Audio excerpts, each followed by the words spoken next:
favoriser l'emploi. Pour introduire ce rendez-vous autour du logement des jeunes, les jeunes du Grand Est, une multitude de profils, on pourrait en parler pendant des heures, et des conditions de logement, Cédric Chevalier le disait, hétérogènes selon les territoires. Rachel Heitz, chargée d'études à l'OREF Grand Est, l'Observatoire régional emploi-formation. L'OREF est intégré au service de la région. L'OREF Grand Est contribue à l'observation, l'analyse et la prospective sur les évolutions de l'emploi, des compétences, des qualifications, de la formation et de la relation emploi-formation, ainsi que les évolutions, les attentes des publics. Vous évoluez au sein du service prospective, outils transversaux et études. Vous allez nous présenter en 3 minutes les chiffres clés autour de cette thématique, les jeunes, les 15-29 ans dans le Grand Est. Bonjour madame.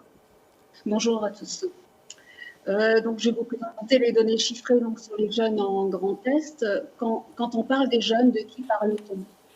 Généralement, ce sont les jeunes de 15 à 29 ans, ce sont donc les jeunes qui sont encore en majorité en formation. Donc, en Grand Est, 979 753 jeunes ont entre 15 et 29 ans, ce qui représente 17,7% de la population du Grand Est. Donc, en termes de nombre de jeunes, le Grand Est se situe en 5e position sur l'ensemble des régions françaises. Et en principe, il y a un PowerPoint qui doit défiler. Les images arrivent. Nous allons pouvoir illustrer vos propos et on voit ça effectivement. Je vous en prie. Ouais. Donc là, il faut retourner en arrière. Excusez-moi. C'est la slide d'avant. Oui, je vous en prie, vous pouvez poursuivre, on vous écoute et on va retrouver le rythme. Ouais. Donc, voilà, du coup, je vais recommencer sur les chiffres pour que tout le monde puisse me suivre. Donc, comme je le disais, en Grand Est, 979 753 jeunes entre 15 et 29 ans, ce qui représente 17,7% de la population du Grand Est. Donc, en termes de nombre de jeunes, le Grand Est se situe en 5e position sur l'ensemble des régions françaises. Et si on regarde l'évolution du nombre des jeunes de 2012 à 2017, on observe une baisse de 4%. Donc, cette baisse est plus importante que pour l'ensemble de la France, où la baisse observée n'est que de 1,3%. Quand on regarde les projections de cette population de 2016 à 2050, la tendance est là aussi à la baisse, plus importante, moins 7,1%. Et pour l'ensemble du territoire français, on a là une évolution de 2,2% de prévu. Donc, ce sont des tendances qui poursuivent les tendances actuelles. Et donc, on voit que la baisse s'accentue en Grand Est.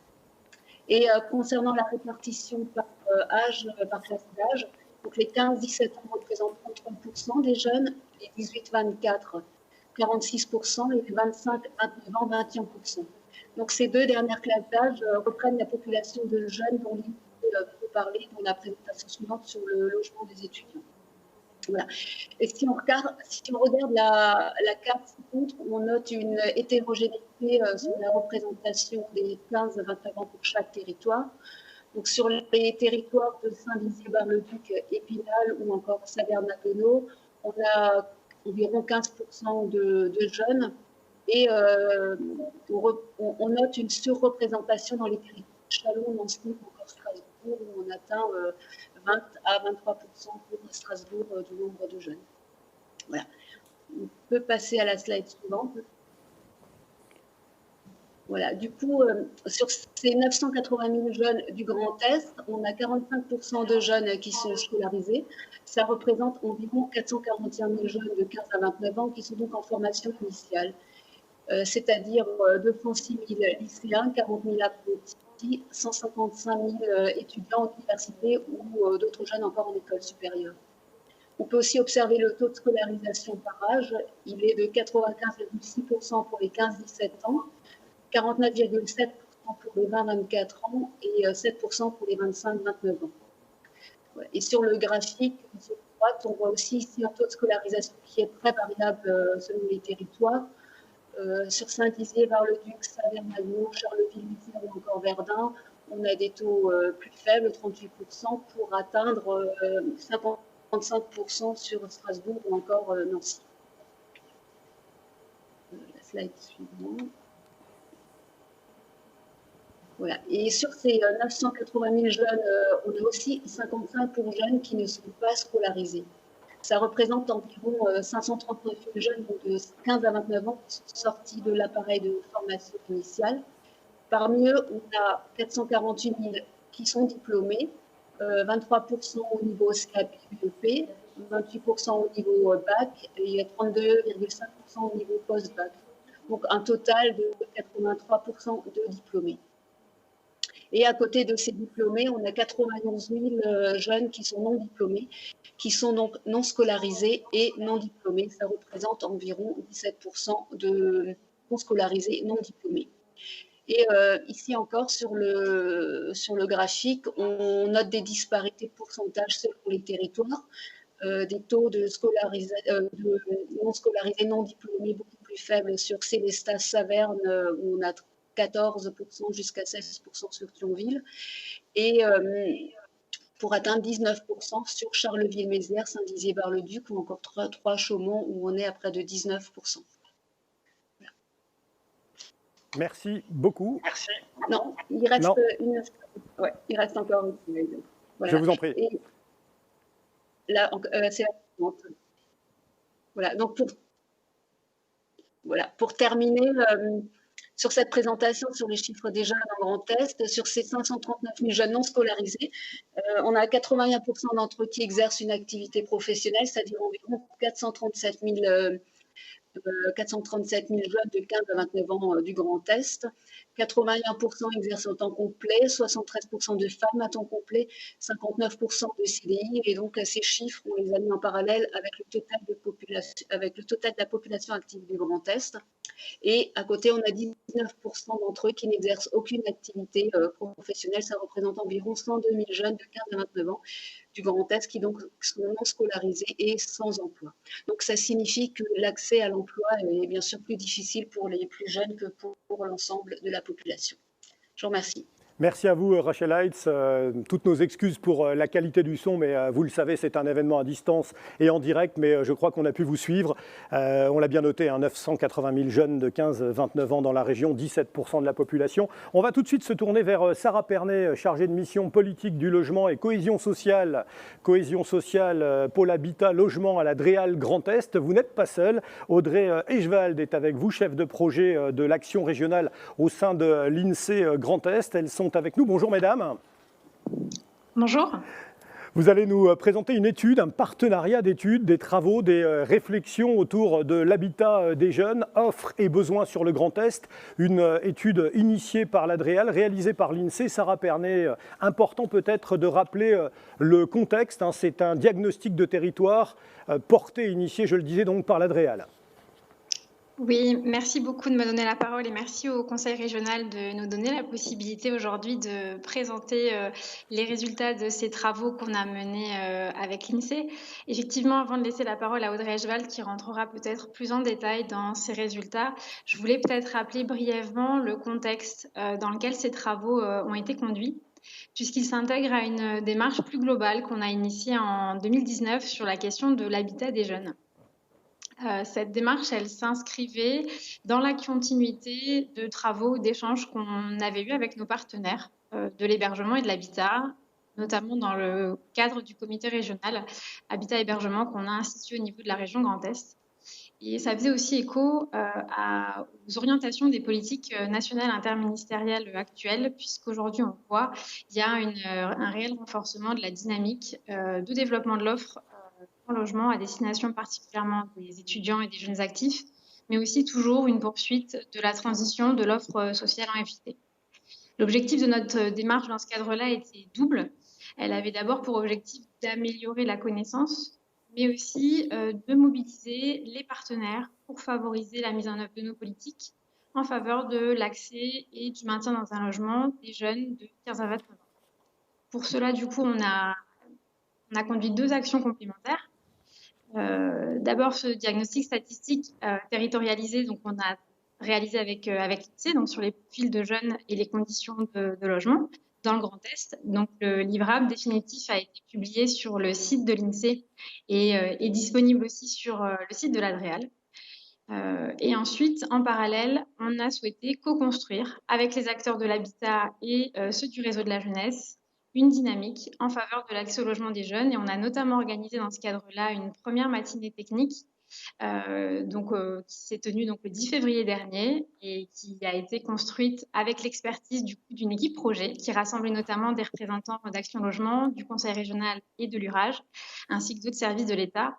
Et cette matinée technique aura permis de valoriser des actions très concrètes déjà mises en œuvre, puisqu'on sait que la dynamique existait déjà en faveur de l'accès du maintien dans le logement des jeunes, au travers de différentes tables rondes et d'ateliers où les plateformes logeoires ont été largement d'ailleurs représentées. Et ça aura aussi également permis d'améliorer un petit peu notre connaissance partagée de cette thématique en fonction des acteurs, des différents horizons, issus notamment des secteurs de l'habitat, de l'accompagnement social, de l'insertion, avec les missions locales notamment. Les livrables de cette matinée, tout comme les livrables de l'étude INSEE, sont disponibles sur le site de l'Adréal, avec notamment un 6 pages de communication qui permettra un petit peu de retracer les travaux en atelier.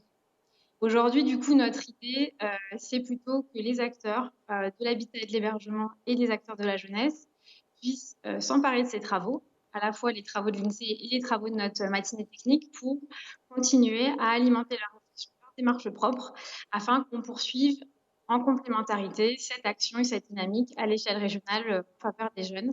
Et ça peut être aussi l'occasion de valoriser, de poursuivre cette valorisation concrète d'action dans le cadre notamment de notre comité régional de l'habitat et de l'hébergement. Voilà, en quelques mots, le contexte de cette démarche, avant de laisser maintenant la parole à Audrey, qui va rentrer un petit peu plus dans le détail. Merci Sarah Pernet, merci beaucoup. Vous avez relancé une dynamique, même si des travaux, des enquêtes ont été réalisées ces dernières années par des acteurs du logement. Audrey Gevald, vous allez nous présenter l'INSEE Grand Est en quelques minutes. Les résultats donc définitifs de cette étude qui a été publiée en juillet dernier sur les sites de l'INSEE et de l'Adréal, étude qui porte sur les 18-29 ans. Merci, bonjour à tous. Donc effectivement, petite précision importante, notre étude porte donc sur les jeunes de 18 à 29 ans. Donc par rapport au champ présenté par Madame Hayes, il est un peu plus restreint. Le Grand Est se classe en 3e position en termes de poids des jeunes dans sa population, derrière l'Île-de-France et les Hauts-de-France. Donc en 2016, les 783 000 jeunes qui vivent dans le Grand Est représentent 14% de la population régionale. C'est un point de plus qu'en moyenne en France de province. Donc c'est pour cette génération-là que les modes de cohabitation et donc les conditions de logement sont les plus variées. Évidemment, c'est lié au cycle de vie. La situation familiale et professionnelle à ces âges-là n'est pas encore forcément stabilisée et donc la mobilité est plus forte. Donc, si le diaporama s'affiche, vous pouvez voir la répartition. Voilà. Non, c'est la slide d'avant. Vous pouvez voir la répartition des jeunes suivant leur mode de cohabitation. Donc, quand on étudie les conditions de logement des jeunes, on va isoler 2 publics. Alors, d'abord, les plus nombreux, ceux qui vivent chez leurs parents, 37% des jeunes dans la région en 2016. Ça concerne davantage les plus jeunes. Et donc, on va les isoler quand on va traiter de leurs conditions de logement, puisqu'on décrirait davantage les conditions de logement de leurs parents, en fait. L'autre public qu'on isole lorsqu'on parle des conditions de logement, ce sont les jeunes qui vivent en communauté. Donc, la moitié d'entre eux vivent dans des résidences étudiantes. Et 1 sur 5 dans la région vit dans une caserne. C'est une spécificité du Grand Est. On est une région avec plus de casernes. Donc, parmi les jeunes qui ne vivent ni chez leurs parents ni en communauté, les jeunes habitent plus souvent en appartement que l'ensemble de la population. Ils vivent dans des plus petits logements, dans des meublés ou en colocation aussi, plus souvent, et sont peu propriétaires. Mais évidemment, ces écarts entre jeunes et ensemble de la population n'est pas propre à la région. Ça se retrouve aussi globalement en moyenne en France de province. Par rapport aux jeunes de France de province, ceux du Grand Est habitent moins en maison, plus souvent dans des grands logements et se déclarent plus souvent locataires du parc social au sens du recensement de la population. Alors, par contre, ça, ce n'est pas propre à la jeunesse de la région. Ce sont des constats que nous retrouvons pour l'ensemble de la population et qui sont liés au parc de logement régional.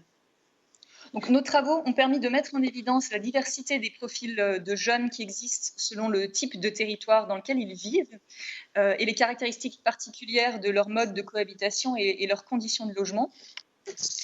Donc, sur la slide suivante, on va voir que les jeunes se concentrent plus dans les espaces urbains. Voilà, sur la carte de gauche, on a le poids des jeunes dans la population à la commune. Et on constate que les jeunes se concentrent en particulier dans les grands pôles urbains. Alors, les grands pôles couvrent 7% de la surface régionale, ils rassemblent 49% de la population et concentrent 60% des jeunes de la région. Donc, cette concentration n'est pas propre au Grand Est, mais on voit bien que dans le cadre de notre diagnostic territorialisé, il est nécessaire d'utiliser une partition du territoire qui va au-delà du zonage administratif et qui repose plutôt sur un découpage du territoire selon les aires d'influence des villes. Donc, c'est la partition du territoire que nous avons utilisée apparaît sur la carte en bas à droite. À partir de ces 7 classes de territoire, nous avons finalement identifié 3 grands ensembles de territoires pour notre synthèse et notre restitution finale dans notre publication. Donc, on isole d'abord les grands pôles à dominante étudiante de Strasbourg, Nancy et Reims, qui forment vraiment une classe à part. Ensuite, tous les autres pôles urbains, et puis enfin tous les espaces situés hors de ces pôles. Donc, je vais vous en dresser rapidement le portrait, sachant que vous pouvez donc vous référer à notre publication pour avoir les informations plus détaillées, et puis surtout aussi à la restitution des résultats qui a été faite dans le cadre de la matinée du CRHH organisée donc, par l'Adréal, que vous rappelez Madame Pernet. Donc, sur le site internet de l'Adréal, vous trouvez le détail des résultats selon les 7 catégories de territoire, donc des résultats plus fins encore. Donc, si on s'intéresse aux pôles de Strasbourg, Nancy et Reims, ces 3 pôles-là rassemblent 27% des jeunes de la région, alors qu'ils rassemblent 17% de la population. Donc, on a vraiment une forte surreprésentation des jeunes, et en particulier des plus jeunes, de 18-24 ans. Donc, dans ces territoires, plus d'un habitant sur 5 a entre 18 et 24 ans, contre 1 sur 7 en moyenne régionale. Donc, ces 3 pôles, je le disais, se caractérisent avant tout par une forte dominante étudiante. La moitié des jeunes de ces territoires, donc 52%, se déclarent inscrits dans un établissement d'enseignement. C'est 20 points de plus qu'en moyenne régionale. Et lorsqu'ils n'étudient plus et qu'ils exercent un emploi, ces jeunes ont aussi pour caractéristique d'être 2 fois plus souvent cadres qu'en moyenne des jeunes de la région, donc 15% contre 8%. Alors, avec 30% de jeunes qui vivent sous le seuil de pauvreté, ces territoires affichent le plus important taux de pauvreté des jeunes. Leur niveau de vie médian est faible et les allocations logement ont un poids plus important dans le revenu. Ce sont des constats qui ressortent vraiment sur ces territoires. En termes de mode de cohabitation, alors il y a l'illustration en bas à droite qui donne la répartition des jeunes selon leur mode de cohabitation par grand type de territoire. Donc, on voit que dans ces territoires-là, les jeunes vivent le moins souvent chez leurs parents. Ils vivent davantage seuls, ce qui apparaît en rouge. On a 31% des jeunes de ces territoires qui vivent seuls, contre 17% en moyenne régionale. Et comme ce sont des territoires très densément peuplés aussi, on a plus de jeunes qui vivent en colocation et aussi en résidence étudiante. Donc, c'est la part qui apparaît aussi en jaune qui est plus importante dans ces territoires-là. Et on note que ces grandes spécificités de mode de cohabitation se retrouvent quel que soit le type de population. Donc, pour les étudiants, les actifs en emploi, les chômeurs, les inactifs. Et en matière de conditions de logement, les jeunes qui n'habitent ni chez leurs parents ni en communauté habitent exclusivement, presque exclusivement en tout cas en appartement, dans ces territoires très densément peuplés. Ils vivent nettement plus souvent dans des logements de petite taille. On a 22% de jeunes qui vivent dans moins de 30 mètres carrés contre 10% en moyenne régionale. Ils sont bien plus souvent locataires du parc privé et en particulier, on trouve une forte proportion de jeunes vivant dans un meublé. Alors, ces différents constats sur les conditions de logement, elles ne varient guère d'un très grand pôle à l'autre. Il y a juste le fait quand même d'être locataire de se déclarer locataire du parc social, donc au sens du recensement de la population, qui est plus répandu à Reims qu'à Nancy et Strasbourg, en lien avec l'importance du parc social local. Mais on va y revenir dans la catégorie suivante, donc avec le deuxième grand ensemble de territoires, qui est constitué de tous les pôles urbains. Donc, ça regroupe en fait 3 classes de territoires qu'on avait étudiées à part. On avait regardé ce qui se passait à Metz, Mulhouse et Troyes d'un côté, donc d'autres très grands pôles urbains. Aussi ce qui se passait dans les autres grands pôles urbains et puis dans les petits et moyens pôles. Et finalement, ces territoires-là et les constats qu'on a sur le profil des jeunes, etc., ça se regroupe assez bien, ça se rassemble assez bien. Et donc, ces territoires des autres pôles urbains comptent globalement 14% de jeunes comme en moyenne régionale. Donc, on a un poids des jeunes qui est comparable, même si dans les très grands pôles de Metz, Mulhouse et Troyes, on a un poids des jeunes qui est un peu plus important. Mais ce qui ressort dans ces territoires-là, c'est qu'on trouve plus de jeunes en situation de précarité. On a 23% de chômeurs et d'inactifs contre 19% en moyenne régionale.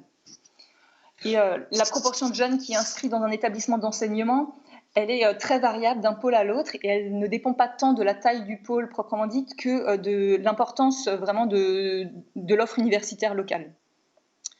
Lorsqu'ils exercent un emploi, les jeunes de ces territoires sont plus rarement cadres qu'à Strasbourg, Nancy et Reims, et puis ils tendent à l'être d'autant moins que le pôle dans lequel ils habitent est de taille plus modeste. Donc, ils sont très souvent employés ou ouvriers dans des pôles qui sont moins peuplés. Et les emplois sans limite de durée, ils sont aussi plus rares. Donc, dans ces territoires, le taux de pauvreté des jeunes, il est aussi très important. On a aussi un faible niveau de vie médian du fait de la présence plus importante de jeunes en situation de précarité.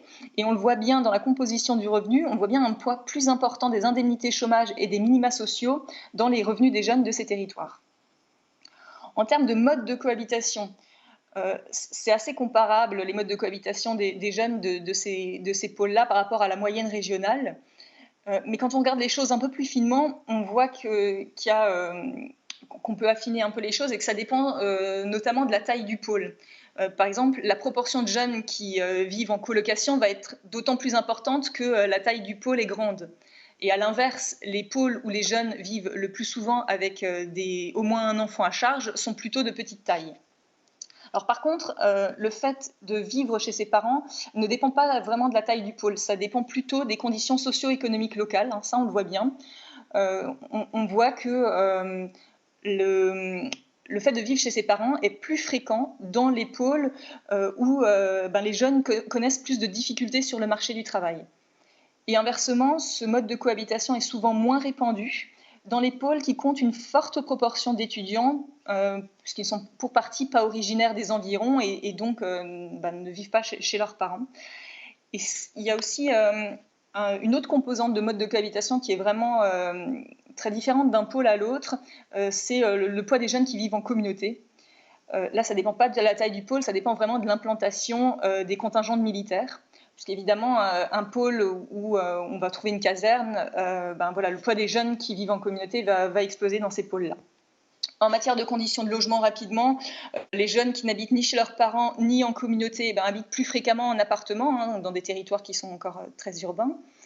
Ils vivent plus souvent dans des logements de taille intermédiaire, cette fois, donc entre 40 et 80 mètres carrés. Et puis, ils se déclarent davantage locataires du parc social. Alors là, pour cette composante-là, ce type d'habitat est vraiment plus fréquent chez les jeunes des pôles champardonnais que chez les jeunes qui vivent dans les pôles alsaciens.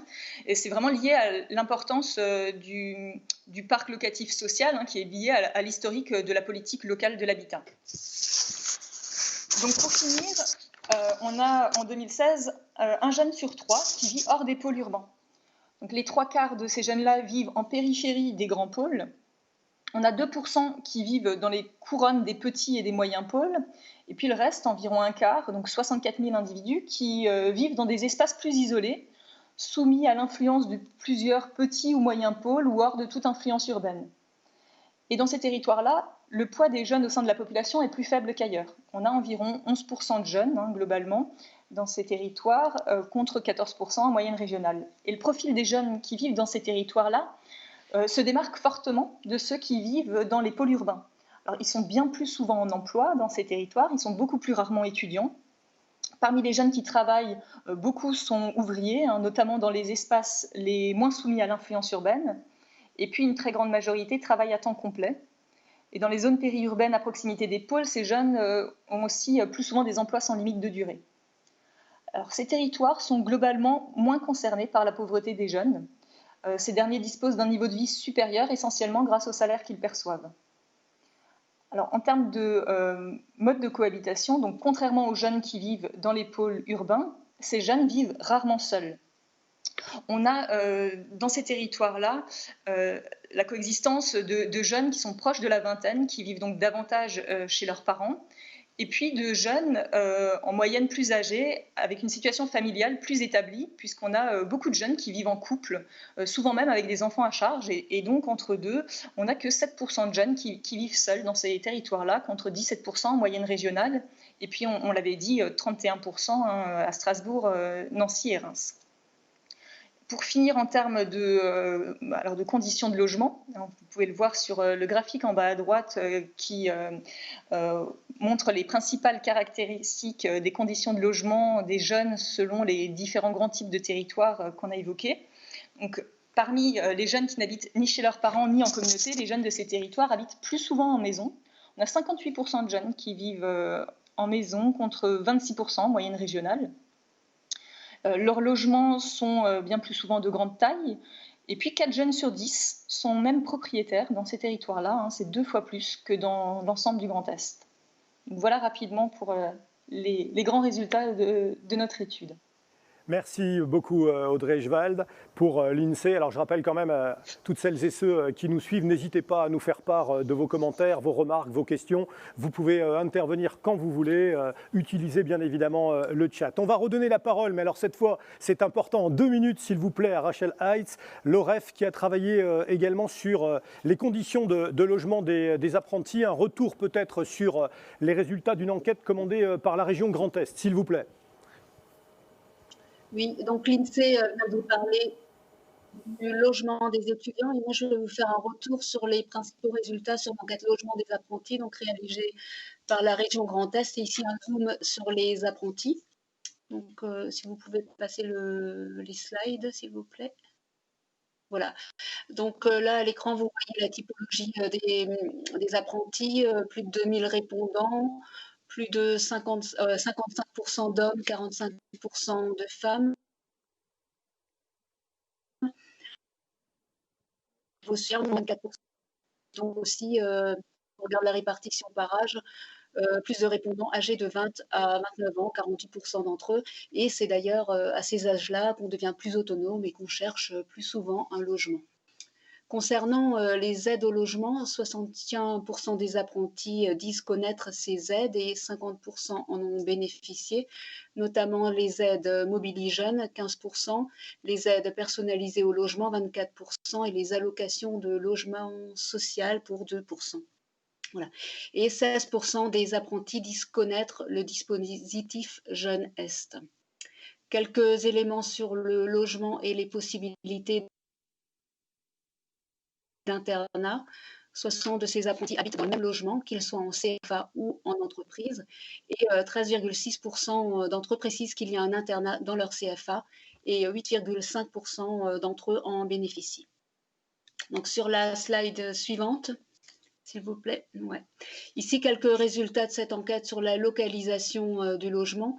Donc à la question, la distance entre le domicile et le CFA, il en ressort que 49% des apprentis habitent entre 0 et 20 km et 29% entre 20 et 50 km du CFA. Si on regarde la distance entre le domicile et l'entreprise, 69% trouvent leur entreprise à proximité de leur domicile, donc ici aussi entre 0 et 20 km, et 22% entre 20 et 50 km du CFA. Si on regarde la durée entre le domicile et le CFA ou l'entreprise, 20% des apprentis habitent à moins de 15 minutes de leur CFA et pour 38% à moins de 15 minutes de leur entreprise. Donc on peut dire qu'ils trouvent plus souvent une entreprise à proximité de leur domicile que leur CFA de formation.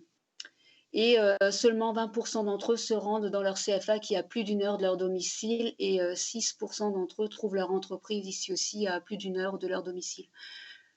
Concernant les principaux moyens de locomotion utilisés, ils sont 39% à utiliser leur voiture, 36% à un transport en commun et seulement 12% à utiliser un 2 roues moteur ou encore un vélo. Et sur la dernière slide, sur la slide suivante, si on regarde les conditions d'accès au logement, donc pour 21% de jeunes, la question du logement a été un critère important pour la recherche de leur contrat d'apprentissage. 4,7% des apprentis ont rompu ou cherché à rompre leur contrat, donc pour des raisons de difficulté de logement, et 61% d'entre eux, surtout à des niveaux supérieurs de formation. On peut ici, sur les ruptures de contrat, faire un parallèle avec le taux de rupture moyen de contrat d'apprentissage pour l'ensemble des apprentis du Grand Est, qui est de 25%. Ça signifierait donc qu'un cinquième des ruptures pourrait être lié à un problème de logement. Et 45% des jeunes jugent qu'il est difficile de trouver un logement. Et sur la question encore, comment est-ce qu'ils pourraient envisager d'autres possibilités de logement? Donc ici, la colocation est citée en priorité avec 38%, suivi par les résidences pour jeunes actifs, les chambres chez l'habitant, les chambres solidaires ou encore les logements intergénérationnels. Voilà. Et pour terminer sur cette enquête logement des jeunes, on leur a demandé de citer d'autres termes quand on évoquait les mots travail, logement et jeunes. Donc sur le mot travail, ils évoquaient surtout les mots salaire, argent, ça revenait vraiment en priorité, suivi par passion, apprendre, expérience, avenir. Au logement, les mots principalement, suivi par difficulté, indépendance, logement ou appartement. Et sur le terme jeune, c'était études, apprentissage qui venait souvent, suivi par les termes difficulté, fête, liberté, avenir et motivation. Donc d'où l'importance des moyens financiers pour les apprentis, les jeunes. Voilà, je vous remercie. Merci beaucoup Rachel Heitz pour ce retour sur cette enquête autour du logement.